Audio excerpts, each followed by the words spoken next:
ایک ایسی قوم جس کے پاس سب کچھ تھا، طاقت تھی، عزت تھی، محلات تھے، لشکر تھے۔ دنیا کی کوئی قوم ان کے سامنے ٹکنے کی ہمت نہ رکھتی تھی۔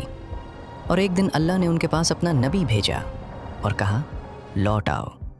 انہوں نے منہ پھیر لیا۔ اور یہی ایک فیصلہ تاریخ کا سب سے مہنگا فیصلہ ثابت ہوا۔ جو ہمارے پاس ہے وہ ہم نے کمایا ہے، کسی رب نے نہیں دیا۔ یہ جملہ انہوں نے اپنی تباہی سے کچھ سال پہلے کہا تھا۔ احقاف کی اس وادی میں جہاں آج صرف ریت ہے، کبھی دنیا کی سب سے طاقتور قوم بستی تھی۔ ان کے جسم عام انسانوں سے کئی گنا بڑے تھے۔ ان کے ہاتھ پتھر کو ایسے توڑتے جیسے مٹی کا ڈھیلا۔ ان کی آواز وادی کے ایک کنارے سے دوسرے کنارے تک سنائی دیتی۔ یہ طاقت اللہ نے دی تھی، مگر انہوں نے اسے اپنی کمائی سمجھ لیا۔ ہمارے جیسا کوئی نہیں، نہ پہلے تھا نہ آگے ہوگا۔ انہوں نے احقاف کی وادی میں ایک شہر بنایا جس کا نام تھا ارم ذات العماد، ستونوں والا شہر۔ اللہ نے خود قرآن میں فرمایا، جس جیسا کوئی شہر دنیا کے کسی خطے میں نہیں بنایا گیا۔ اس شہر کے ستونوں کا سایہ میلوں تک پھیلتا۔ رات کو اس کے چراغوں کی روشنی وادی کے دوسرے سرے تک دکھتی، اور اس شہر کے سرداروں کا یہ یقین تھا کہ یہ شہر ہمیشہ رہے گا۔ مگر آج اس شہر کا نام و نشان ریت کے نیچے دبا ہے۔ یہ شہر دیکھو، یہ ہمارا ہے، ہمارا رہے گا۔ اللہ نے انہیں موقع دیا، ایک نبی بھیجا، ان کے اپنے قبیلے سے، ان کی اپنی زبان میں، جس نے برسوں تک انہیں پکارا، جس نے ان کے بازاروں میں، ان کے محلوں میں، ان کی مجلسوں میں ایک ہی بات کہی، لوٹ آؤ، ابھی وقت ہے۔ مگر جو قوم اپنی طاقت کو اپنا رب سمجھ لے، وہ کسی کی نہیں سنتی۔ عذاب لا تیرا رب، ہم اپنی مٹھی سے روک لیں گے۔ یہ وہی غرور تھا جو ہر زمانے میں انسان کرتا آیا ہے، وہی یقین کہ میری طاقت، میری دولت، میری عمارتیں مجھے ہر چیز سے بچا لیں گی۔ قوم عاد کے پاس یہ سب کچھ تھا، اور ان کا انجام اللہ نے قرآن میں محفوظ کر دیا تاکہ ہم دیکھ سکیں، سوچ سکیں اور فیصلہ کر سکیں۔ یہ ان کی کہانی ہے، مگر اس کہانی کا سبق آج بھی اتنا ہی تازہ ہے۔ جن دوستوں نے ابھی تک چینل سبسکرائب نہیں کیا، ابھی کر لیں تاکہ ہمیں آپ کی سپورٹ اور موٹیویشن ملتی رہے۔ آپ کی حوصلہ افزائی ہی ہمیں اور بہترین کانٹینٹ بنانے کا جذبہ دیتی ہے۔ حضرت نوح علیہ السلام کے طوفان کے بعد زمین خالی تھی، نسلیں بدلیں، صدیاں گزریں، اور جنوبی جزیرت العرب کی اس ریتلی وادی میں، جسے احقاف کہتے ہیں، ایک قوم نے جڑ پکڑی۔ یہ حضرت نوح علیہ السلام کے بیٹے سام کی اولاد تھی۔ نسل در نسل یہاں پلی بڑھی، اور ایک وقت آیا جب یہ قوم زمین کی سب سے طاقتور قوم بن گئی۔ ان کا نام تھا عاد۔ ہماری رگوں میں وہ خون ہے جس سے پہاڑ بھی کانپتے ہیں۔ ان کے جسم عام انسانوں سے کئی گنا بڑے تھے۔ تفسیر ابن کثیر میں ہے کہ ان کا قد اتنا بلند تھا کہ وہ پہاڑوں کی چوٹیوں سے پرے دیکھ سکتے تھے۔ ان کے ہاتھ پتھر کو ایسے توڑتے جیسے کوئی مٹی کا ڈھیلا توڑے۔ وادی کے دریا کے کنارے آج بھی ایسے نشان ملتے ہیں جنہیں دیکھ کر ماہرین حیران ہو جاتے ہیں۔ یہ طاقت اللہ کی عطا تھی، شکر کے لیے دی گئی تھی، مگر انہوں نے اسے اپنا حق سمجھ لیا۔ انہوں نے احقاف کی وادی میں ایک شہر بنایا جس کا نام تھا ارم ذات العماد، ستونوں والا شہر۔ اونچا کرو، اتنا اونچا کہ آنے والے جانے یہاں کون رہتا تھا۔ اللہ نے قرآن میں اس شہر کا خود ذکر فرمایا، سورۃ الفجر میں، ارم ذات العماد، جس جیسا کوئی شہر دنیا کے کسی خطے میں نہیں بنایا گیا۔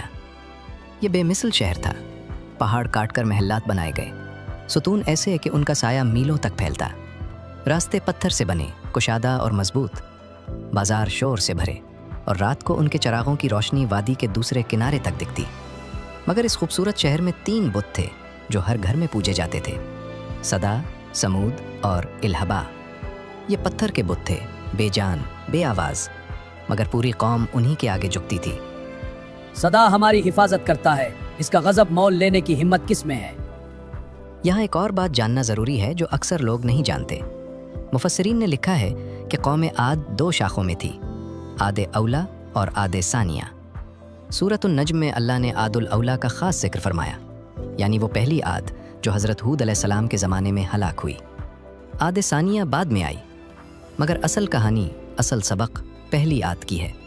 اور اس پہلی عاد کا سب سے بڑا جرم صرف بت پرستی نہیں تھا، ان کا اصل جرم تھا تکبر۔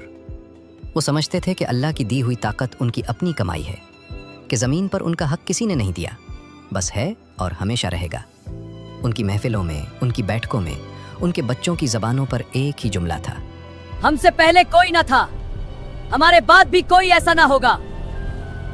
یہ صرف فخر نہیں تھا، یہ اللہ کو چیلنج تھا۔ اور جب کوئی قوم اللہ کو چیلنج کرتی ہے تو آسمان چپ نہیں رہتا۔ اللہ نے انہیں موقع دیا ایک نبی کی صورت میں، ان کے اپنے قبیلے سے، ان کی اپنی زبان میں، ان کے اپنے درمیان سے، اور وہ نبی تھے حضرت ہود علیہ السلام۔ قوم عاد کے درمیان ایک گھر تھا جو باقی سب سے مختلف تھا، نہ اس میں بتوں کی قطار تھی، نہ وہاں سے دھوپ بتی کا دھواں اٹھتا تھا۔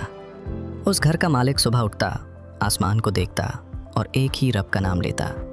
یہ ہود بن عبداللہ بن ربا تھے، قوم عاد کے اپنے خون سے، عاد ہی کے قبیلے سے، مگر عاد کی سوچ سے بالکل الگ۔ تفسیر ابن کثیر میں ہے کہ حضرت ہود علیہ السلام کا نسب حضرت نوح علیہ السلام تک پہنچتا ہے۔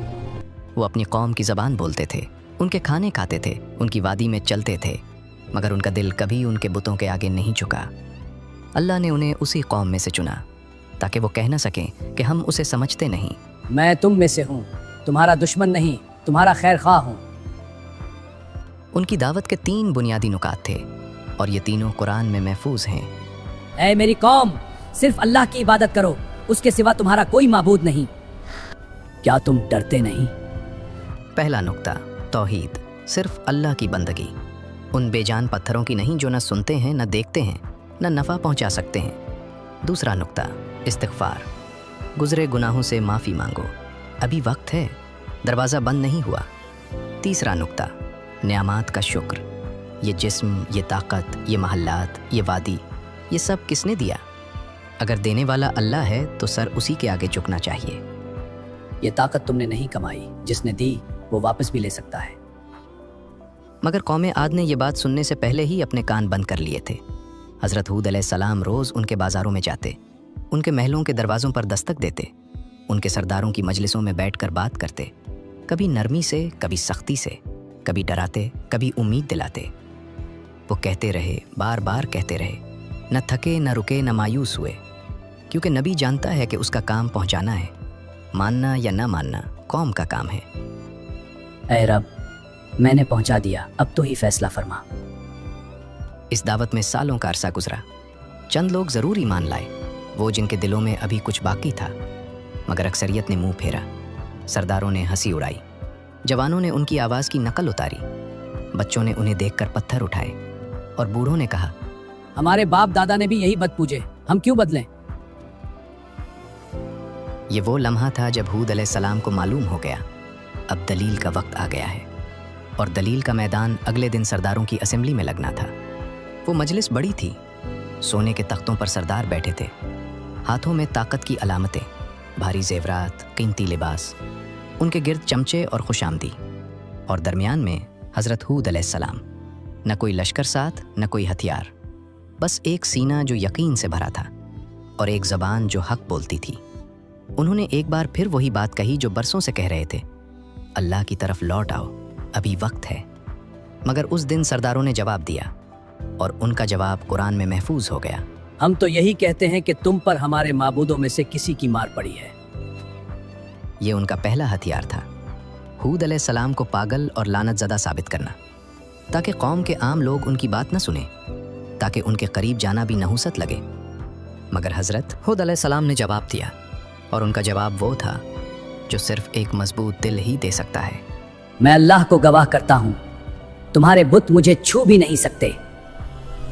یہ اعلان تھا، کھلا، بے خوف، واضح۔ سرداروں کو توقع تھی کہ اتنے بڑے الزام کے بعد ہود علیہ السلام گھبرائیں گے، مگر وہ نہیں گھبرائے، وہ اور مضبوط ہو گئے۔ اب سرداروں نے دوسرا ہتھیار نکالا، باپ دادا کی روایت کا ڈھال۔ کیا ہم اپنے باپ دادا کا دین چھوڑ دیں؟ یہ کبھی نہ ہوگا۔ نہ سوچنے کی زحمت، نہ دلیل کا جواب، بس یہ کہ ہمارے بزرگ ایسا کرتے تھے۔ گویا غلطی اگر پرانی ہو جائے تو سچ بن جاتی ہے۔ حضرت ہود علیہ السلام نے ان سے کہا، اللہ نے تمہیں وہ چیزیں دیں جو پہلے کسی کو نہیں دی تھیں، یہ جسم، یہ طاقت، یہ وادی، یہ بارشیں، یہ سب کس نے دیا؟ اگر ان نعمتوں پر شکر ادا کرو تو وہ اور دے گا، مگر اگر منہ پھیرا تو وہ تمہاری جگہ کوئی اور قوم لے آئے گا۔ مگر جن دلوں میں غرور بھر جائے، وہاں نصیحت رک نہیں پاتی، پھسل جاتی ہے۔ عذاب لا تیرا رب،